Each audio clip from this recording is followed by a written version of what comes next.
citoyen bu nekk sañ nga bu sa kaaraange salfaañoo nga wax dem ci takk der.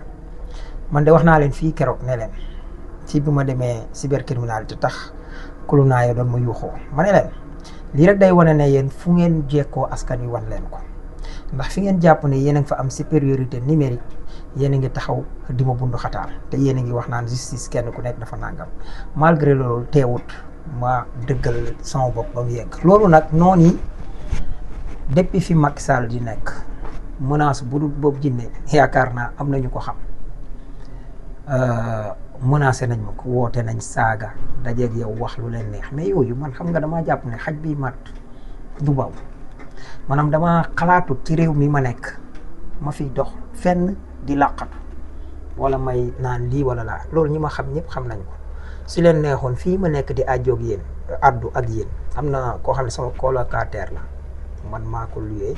su luyee benn kii bi ma nekk parce que 300% la am na ñoo xam ne su ngeen wàccee fi booru tribunal ku fi dox kii da ngeen fekk buuji maa ngi toog fii pour ma jox leen rek exemple mos ma fa dégg nag agression fii ci koñ bi malgré am na ñoo bu ñu fiy dugg sax dañuy am lu leen di ragal ak yooyu bu dee guddi yenn côté yi mais booy yi duñ def kenn dara mais waa ji def ne ma dañu këf téléphone am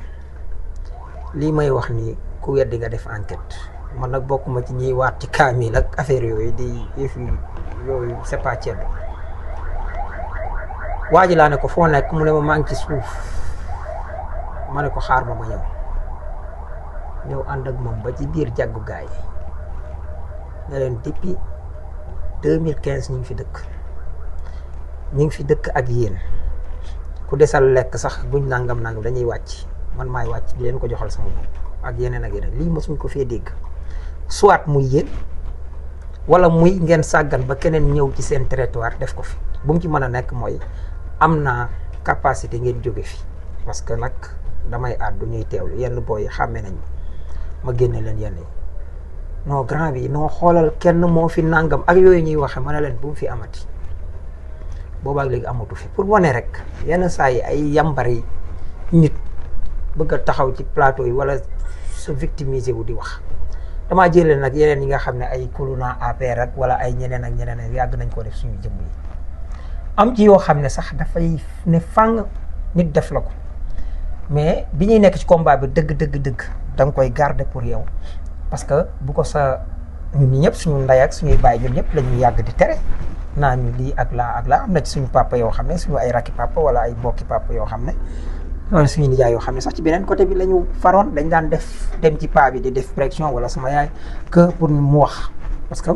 man sama yaay yeggoon naa foo xam ne ba nëgë ni sax maa ngi ko bloqué sama statut du ko gis sama WhatsApp mënu ko gis mën na ma cee woo nangam mais mënut a gis sama dara ci demee noonu looloo taxoon parce que moom moo bu xoolee xool mënu ci dara maa ngi moom presque ay doomu bàjjen lañ ak yooyu mais ci sama papa lay jaar. am na ci menace yoo xam ne bi sama papa di wax xam nga lu ma ko mujj wax yaa jur sa doom bu fekkee dañ maa jaawale nga wax ma mais mënuma ku mel ni yow jur ma ba pare may doon yambar mu maanaam ma laal orgueil mu doog maa may jàmm. am na ci boo xam ne Demba Cuun nii Pape Demba Cuun c'est le moment sax di ñaanal suñ mbokk yi nga xam ne ñoo nar a reprendre Africa 7 yàlla defal leen xéewal Africa 7 boobu ñu bëri ñu ma xam xaj na ci émission bu ma daan def régulièrement fa laa ko njëkk a tàmbalee muy talaata ju jot talaata jooju am na bis booba Biram Xujaloo mi li may wax nii nag kaaw Malal Talla ci laay ñëw ak li mu wax dama leen di wan kaa yu bëri ak ñeneen ñu ko dund sama bos rek laa leen di wax Biram Xujaloo mi bu Pastef bokkoon na ci débat bi ak ki ñuy wax Samba Ndong moo nekkoon te doon jotee ak Pape Moussa Sow rek seen débat bi ak même Cheikh Omar Talla yaakaar naa jote na fi ak moom muy Samba Ndong boobu nga xam ne mu ngi doon liggéey conseil économique social et environnemental CES moom la ñu amaloon débat mais ndekete waa ji pique bu nervi la ëndaale pour émission képp dañuy génn Biram Xujaloo nen nii daa dawaat dugg parce que tellement li wa gars yi niñ toll ak seen yat yi ñu war ak seen nangam ak nangam ma ne ko grand lan la fekk boobu maa ngi ci laa commencé sax di fat moto bi ci biir kër gi parce que avant loolu am na lu tax ma ko daan bàyyi ci bunt bi ma mujj di ko far ci biir malgré da nga ko daan dugal difficilement. mu ne lan ma ne ko xaaral ma génne sama moto jàkkaarloo mu ne ko grand yi ma ne ko génnal nii maanaam dañ la daan intimider. moo tax ma déggee malal naa ay plainte bu la neexee mais nekk fi di victimiser wu Pastef suñ doon parti bu violent di kar yu duma waxatum lii ñu wax Ousmane Sonko ba ay waa Pastef ñun force de l'argument lañ amuñu argument de force de la force amuñ ko force de l'argument da nga naan ñun ñii ñu jël lu loo xam ne li ñu wax sax ko gën a garaaw tegal la ko loolu gën a diis ci yow te pourtant li nga ñu teg sax buñ doon wax sax lu gën a garaaw sax ñun nga ko teg mais dañ koy muñ am jom suñ jomi bopp dékk ko andi la loo xam ne ak ni ko gars yi di defee nangam defal la 72 heures yu weex xat ñun soxla wu ñoo dóor bal bii reyu ñay kenn du ko dóor yambar mu mel ni malal taala déedéet sa kàddu nga yor say fen nga yor di ko wane dañ la koy tegal ci kii bi wane la ne la lii ak lii du dëgg mais pas di ak gawuma ko parce que damaa gis ay nit du pire te yëgaluñ ko seen yaram victimiser wu bi nag day dakk ci noonu moto boobu ma leen di wax avant bi may yor nii gaare nañ ko ñu saboote ko ma yob démb cuun ndekete affaire baa ngi def ba ndekete dañu démonter kii bi ba lu ñu dawaatoon rek mën naa andi musiba fii jaar nañ fa ak ñoom moo tax jamono yi ñu defee mooy suñu accident boobu te waa ji gaare woon ci digg tali bi may daw benn voiture sportif jékki-jékki génn nii maa ngi gis waa ji naan naaru bugaan nee na daf ma doon waar di expliquer te il n'a rien compris ma jubbanti ko ba ne ko foo ko dugaloon na nga ko fa dugalaat loolu bi mu amee nga xam ne soit voiture sportif bi génn na ma delluwaat nii jëm fi mu jëm te mën na ma yanu parce que mi ngi ma war a doubler wetu droite gi oto bi may wax taxaw fa parce que nee na dafa paanoon loolu laa gëm wala ma daanu ak yooyu ma tànn dem jubal direct ak li ma doon daw donte bëri woon na ma dem directement ci oto bi gaare dama ko mbëkk ba fourche bi dugg viseur bi moo kii ni mu génne nii dal ma fii toog naa ay fan mënuma wax bu baax am na émission boo xam ne maa ngi ko doon defee Sénégal set jamono yooyu defuma ko ci semaine boobu ñu bëri xam nañ loolu am na ñoo chroniqueur yoo xam ne biñ toogee sax ne Saa Wolof ne nangam na biñ ma laajee dama ne leen du dara accident la parce que amul leneen lu ma koy wan après enquête kat yi ak yooyu biñ may laaj seen xel ñaaw na mais man maa bëggul woon même bu ko doonoon wala doonu ko damaa gëm ne ba tey doonu ko pour wax rek amoon nañ suffisamment des éléments yu ñu mën a nu mu tuddati victimiser woo bi ma mbir mi dal ku weddi nga laaj ji benn ak pël bu Sonko ak ñeneen taxaw nañ pël di dajale xaalis moom ji ba noppi mu ne leen bu leen ko xalaat ñu yor seen xaalis ñu mu ne ko delloo leen ko parce que bëgguma benn dërëm donte ne analyse yi ñu ma doon defloo ak yooyu yëpp mënoon xawoon na takku quand même mais dañ ko teel suñu bopp parce que liñ bëgg mooy di dund suñu dignité yëpp bu ma koy wax mooy dafa am yu ñu commencé di gis ay nit di ci victimiser wu pour wane ne nii nangam waa Pastef amuñu seul parti boo xam ne amuñu milice fii laa koy waxaat ñun amuñu milice parti socialiste amoon nañ seen commission de bastonnage qui s'appelait tonton Macoute PDS war a jàmmar la ñoo indi calon bleu APR am seen Marodi fa seul Pastef moo arrivé au pouvoir soxla wuñ ko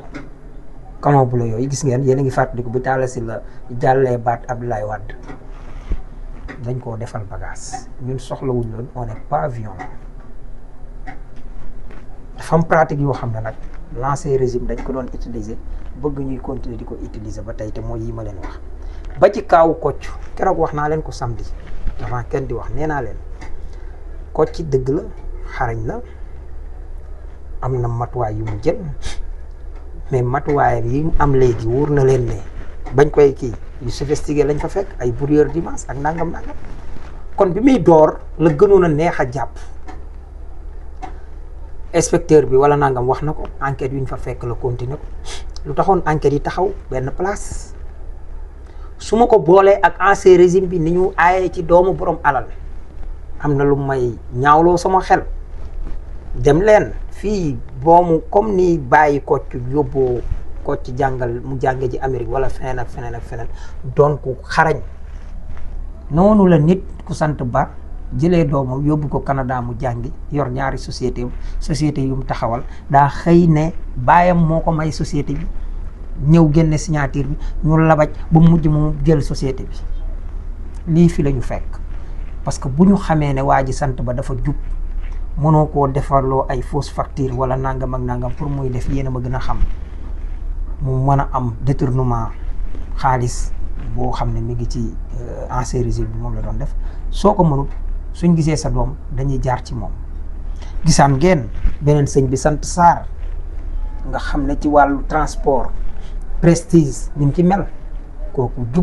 ku jub la di taalibe bi sëñ Bamba biñ xamee ne ku mel ni moom mënta def yu mel noonu dañu jaar ci doomam. Nangam Sarr automobile suivez mon regard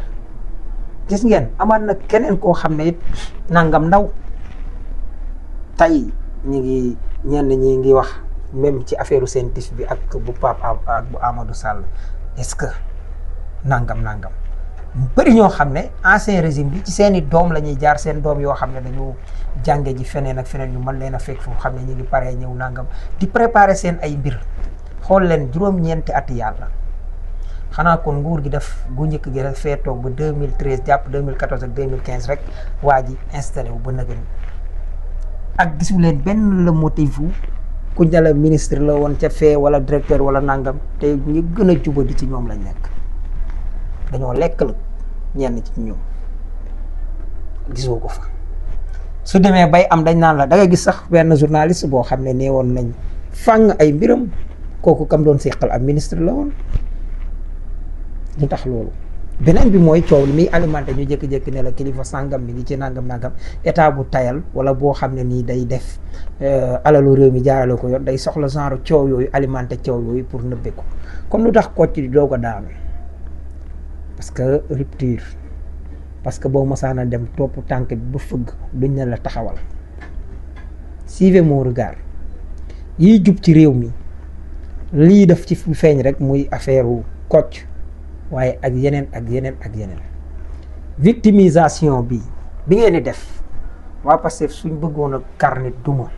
soxlawul ñu la koy wax ñu naan la ay diw ak diw fekkee na ko seen affaire tappale yooyu montage fii non kii daal di génn yooyu yëpp benn la man li may wax mooy police su nit ñëwatee ci yéen enquête leen ko njëkk lan nga doon def ci lu tax jëloo sàngam parce que fa yow a egg du mën egg fa parce que tappale yooyu dafa war a jeex man nga wax Ousmane Sonko lu garaaw lu tax ñu lay wax di la menacer wala nangam caaxaan baaxul jërëjëf maa leen di gërëm bu baax a baax dañ doon waxtaan rek pour moo feccantee xalaat te nii ma ko waxee sa ba jëm noonu ngeen ko mën a waxee ca jamono ñoom Pape Makhtar ak Mame Birame Wathie ak ñeneen fii ñi fiy wax ñii yëpp am na ci ñoo xam ne dañ ko bëggul woon a sax fisal nit ñi di leen yërëm wala nit ñi commencé ñu naan leen tey lu nangam seeni mbokk soo bëggee opposé da ngay am jomi opposé te may ñu jàmm seen affaire victimisé wu yooyu du jàll jërëjëf